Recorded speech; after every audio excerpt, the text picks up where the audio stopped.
Hello साथीहरू सबैजनालाई welcome छ। आज चाहिँ बिदाको दिन हो। यही बिदाको दिनलाई हामी सदुपयोग गर्दै दाइ र म चाहिँ टक्क पर देखिएको त्यो पहाडमा जाँदैछौँ हामी। दाइ चाहिँ पर पुगिसक्नु भयो। मलाई चाहिँ यो कबाडी साइकल दिएर है, नयाँ साइकल एउटा त फरार कुदिरहेको छ नि साथीहरू। यहाँनिर आएपछि एकदम छुट्टै आनन्दको महसुस हुन्छ। शीतल सरर हावा चलिरहेको छ, चिसो है। सानो नहर पनि छ यहाँ, खोला। यहाँ बिहान मर्निङ वाक गर्ने ठाउँ हो यता चाहिँ।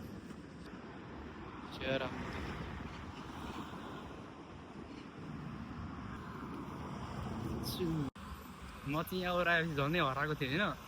दाइले पर्खिराख्नु भएको रहेछ। ए दाइ उफर ब्यागमा बोकिरहेको छन्, बताउँदै कुदेर, त्यो भएर बोलाएको नसुनेको मात्रै हो।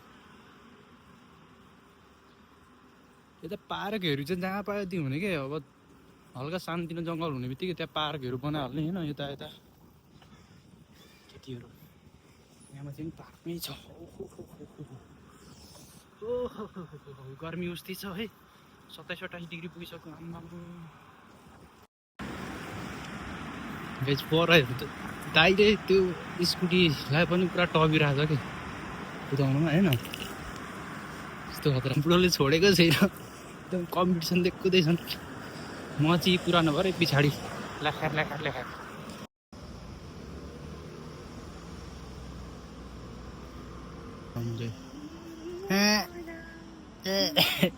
के हो पारा हन अघि कुदेर बोलचाल केही छैन। दाइको बिजोगेर अझै उकालोमा आएर साइकल पेल्नु नसकेर पुरा गएर आउँदैछन्। बाटो छोडौँ, बाटो दाइको बिजोग पछाडि हेर केटा हो। साइकल चाहिँ यहाँ पार्किङ गरेर हामी चाहिँ यहाँबाट उभो लाग्छौँ। पाहाडको फेदमा आइसक्यो। हिँड्दै जाने हो उकालो। हाम्रो आजको मेन उद्देश्य भनेको चाहिँ पाहाडको टुप्पोमा जाने, एक्सर्साइज गर्ने, चिसो खाने अनि ताबरी काम गरेको थकानलाई मेटाउनु।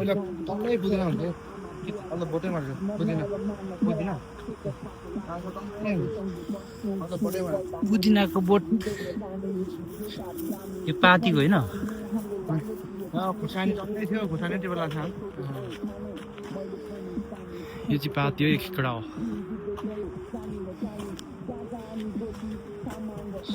अनि दाइ कस्तो फिल भइरहेको छ त उकालो चढ्दा? बबाल हो।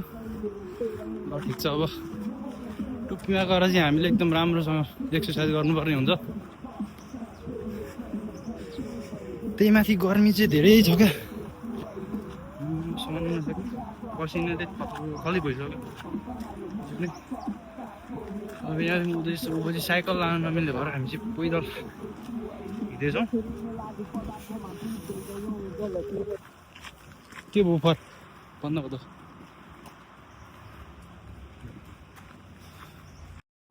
कोरियामा चाहिँ मान्छेको च्यान यस्तो बनाउँछ कि भकान पनि कत्रो माटोको यार।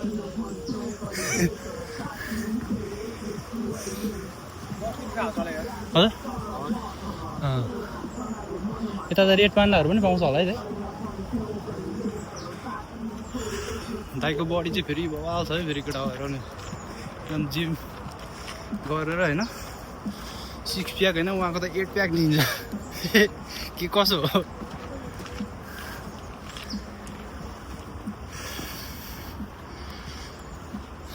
अहिले चाहिँ मलाई कस्तो फिल भइरहेको छ भने मेरो घरबाट दिक्किल जाँदाखेरिको त्यो साफसुग्घरदेखिको उकालो चढेको जस्तो फिल भइरहेको छ।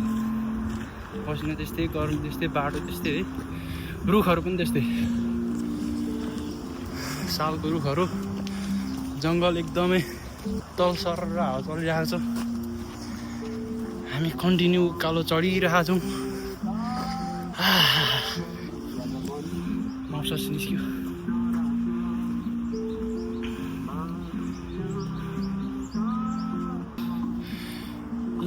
लिन्छन् ट्रेल जाने बाटो यहाँबाट यस्तो साह्रो घुम्ने दाइ गर्नु भएछ टक्क बसिरहनु भएछ गलियो दाइ गलियो उकालो जाउँ जाउँ बिस्तारी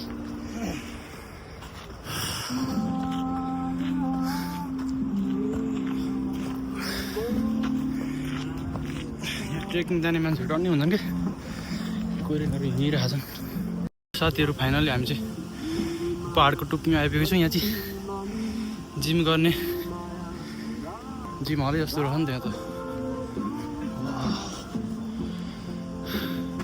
यहाँ एकछिन चाहिँ अब दाइ र कोरियनको कुरा गरे सुन्नु है त केटा हो कस्तो हुन्छ मलाई चाहिँ आउँदैन खासै कोरियन बोल्नु 사장님 좋아요. 옛날에는 괴롭힌 사람들 많다 그랬어요. 지금도 그래요. 지금도 다른 사람 많이 그랬어요? 우리 친구들 있어요 그런 사람. 아, 그런 사람 밑에? 네. 아, 그러면 안 되는데. 네, 안 되는데 그래도 모르겠는데. 자주 놀러 와요. 여기 산에 자주 와요? 네, 나는 자주 와요. 여기요? 네. 여기 주말 때 자주 와요. 여기 러시아에 그 친구도 있고 네. 많이 와요. 여기 평일날에도 많이 오고. 네팔 한 명도 있어요 여기. 자주 와요. 나도 여기 아마 तपाईँहरू पनि हप्ताभरि काम गरेको थकान मेटाउनको लागि गरेर दुःख पीडालाई मेटाउन सक्नुहुन्छ है गाइज केटा हो यस्तो छ जिन्दगी कोरियाको हेर लाइफस्टाइल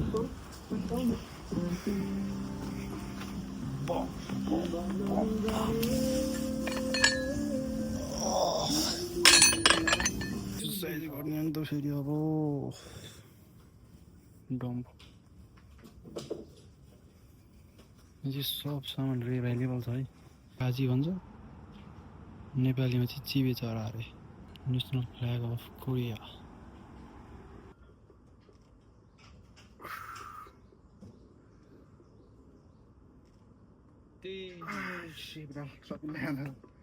भन्दा सक्दैन म त त्यसो भए एक भन्दा पनि सक्दिनँ होला गर्न सकिन्छ होला तर अलिक गाह्रो हुन्छ गर्दा तर एक मात्रै बिस्तारै बिस्तारै गर्ने किन हतार ढाड भात पनि रहँदैन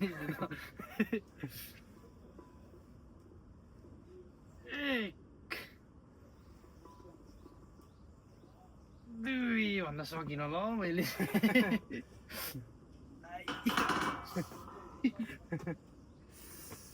कामै बिलाइदेऊ यहाँ 75 होइन 75 केजीको जाँदैछ दाइले हान्न लाग्नुभयो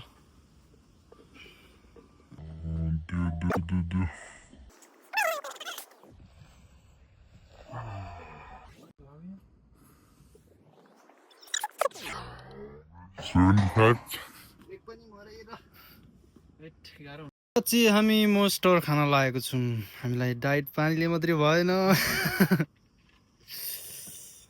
दिस इज अ मोस्टर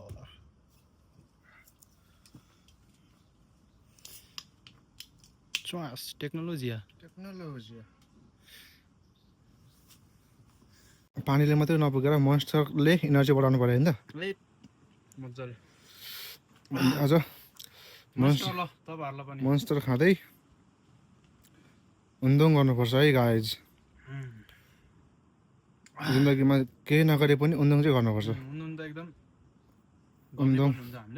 उन्दुङ चाहिँ एकदमै चाहिने कुरा हो त्यही भएर आफ्नो घरमा नभए पनि यस्तो वन पहाड जङ्गलमा आएर भयो भने गर्नु चाहिँ पर्यो है त कोरियाले हाम्रो लागि भनेर कति साह्रो यहाँ फेसिलिटी दिएको छ होइन जङ्गल काहीँ नभएर जङ्गलमा पनि अब उन्दुङ गर्ने सामग्रीहरू पूर्ण रूपमा बनाएर राखेको छन् हामी आउनु अल्छी गर्छौँ त्यही माथि होइन सदुपयोग गर्नु अल्छी गर्ने अनि हुन्छ है नि तर खासमा भन्नुपर्दा म चाहिँ अलिक अल्छी नै छु सक्दिनँ पनि होइन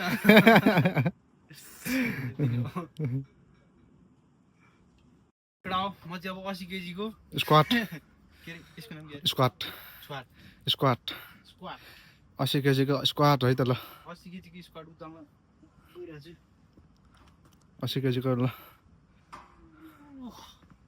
अनि अलिक गरमको लाग्यो भने नगर भाइ तर धेरै त सकिँदैन म यति नै हो ल बास बास बास बास दामी दामी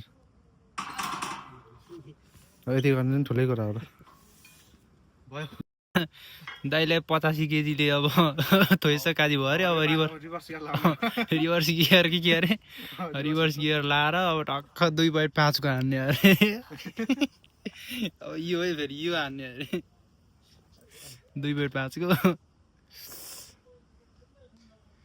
हाम्रो क्विन्टलले हान्ने प्लान थियो त्यो भएन सक्सेस भएन क्विन्टलसम्म सकिएन क्विन्टलले भ्याएन हामीलाई अब त्यो क्विन्टल त हामी हानिहालिन्छ नि हान्न त कुन ठुलो कुरो होइन क्विन्टल त हामी हानिन्छ धेरै हानि पनि सक्यो गलिन्छ होइन हामीले यो मात्रै नभएर यता पनि थुप्रै छन् गर्नुपर्ने बाँकी नै सिक्राको एक्सर्साइज गर्दै हुन्छ दाइले चाहिँ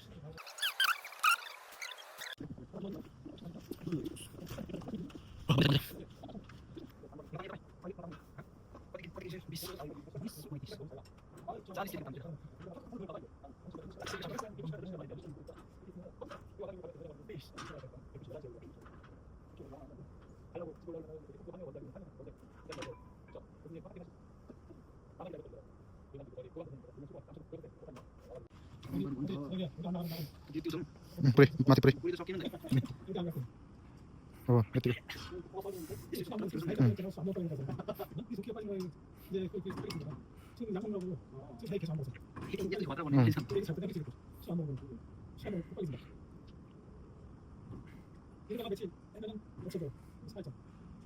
युङदेखि है कति केजीको यो अनि तल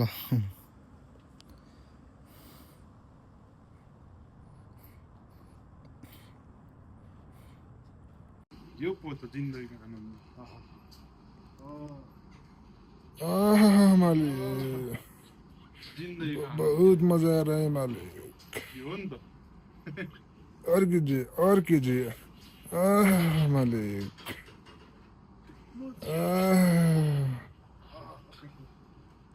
बहुत मजा आ रहा है मालिक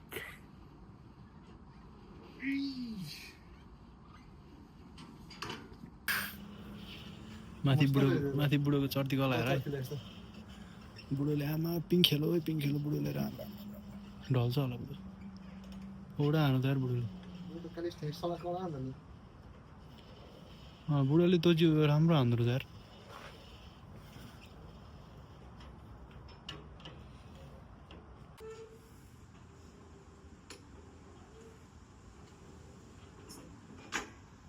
पाटा छुटिन्छ है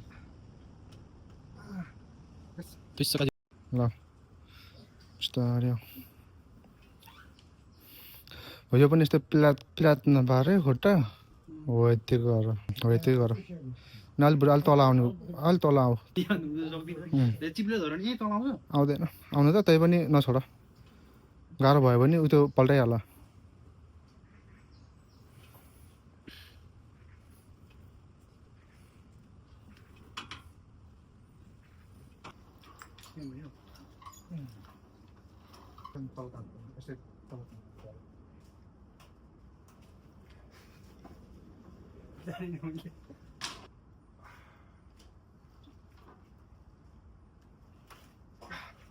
गाइज हामी चाहिँ अब फाइनली जिम सकेर घर जाँदैछौँ निकै थकाइ लाग्यो आज जानु पर्यो दाइलाई नि कस्तो हो त आज जिमको आज एकदम मजा आयो यार यस्तो भइरहेको छु मलाई घर जानै मन छैन त्यही पनि बाध्यता कारण तर जे होस् जिन्दगीमा पहिलोचोटि यति धेरै जिम गर्यो अनुभव गर्नु पाइयो होइन अनुभव गर्नु पाइयो सिकियो सिक्नेछौँ कन्टिन्यू भइराख्नेछ सिक्नेछौँ भोलिको दिनमा पनि राम्रो गर्नेछौँ भन्दै आजको यस्तो नै खतम गर्न चाहन्छु आजको भिडियोलाई चाहिँ म यहीँ समाप्त भएको म घोषणा गर्न चाहन्छु काजी गर्न चाहन्छु है त गाइज बाई बाई